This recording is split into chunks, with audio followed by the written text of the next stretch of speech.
According to the Epidemial Health Journal, Volume 37, published online on August 31st of 2015, hand washing is recommended in all stages of pandemic response to reduce the spread of respiratory viruses, including the influenza viruses. The COVID-19 pandemic has the entire globe in panic. Towns are required to follow social distancing codes and countries are shutting down, but more relatably, students nationwide, including ourselves, are forced out of the classroom to online learning. Today, I'm going to convince you to wash your hands more frequently. I'm going to explain the basic illnesses that can be prevented with hand washing and how those diseases are transmitted, and key points to remember when washing your hands. I'll begin with the basic illnesses that can be prevented with regular, proper hand hygiene. There are so many common illnesses and diseases that hand hygiene could reduce the incidence of. Several studies have reported reduced instances of diseases over 40 to 50% through hand washing. Some of those illnesses and diseases include, but are not limited to, hepatitis A, strep throat, pneumonia, the common cold, flu, pink eye, etc. These illnesses are made up of bacteria that die when you wash your hands with antibacterial soap and water. The antibacterial properties of the soap wash the bacteria clean off your hands.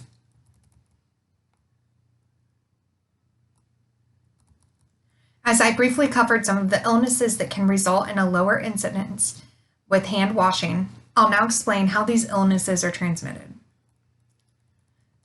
According to the World Health Organization, in the scientific brief, Modes of Transmission of Virus-Causing COVID-19, Implications for IPC Precaution Recommendations, droplet transmission occurs when a person is in close contact with someone who has respiratory symptoms and is therefore at risk for having his or her mouth, nose, or eyes exposed to potentially ineffective respiratory droplets.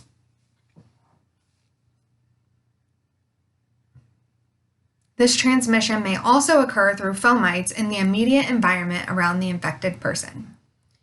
Airborne transmission is different from droplet transmission, as it refers to the presence of microbes within droplet nuclei, which are generally considered to be particles.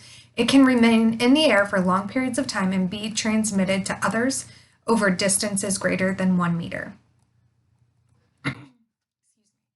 The transmission of COVID-19 virus can occur by direct contact with infected people and indirect contact with surfaces in immediate environment or with objects used on the infected person, such as a stethoscope or a thermometer. Lastly, there are always some key things to remember when washing your hands. For instance, hot spots. They are some of the most commonly touched areas where germs live and multiply. You should be washing your hands before and after touching these hot spots. They include, but are also not limited to, kitchen counters, doorknobs, gas pumps, ATM buttons, bathroom surfaces, money, grocery carts, light switches, and of course, our number one favorite, cell phones.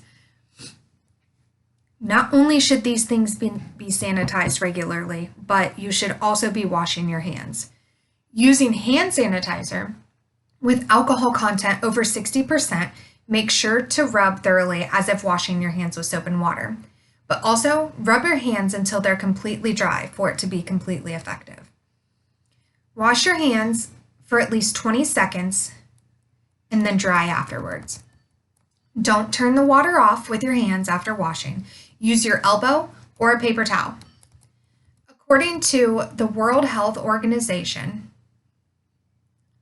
and the CDC website, published on October 3rd of 2019, when and how to wash your hands, here are some basic times to wash your hands.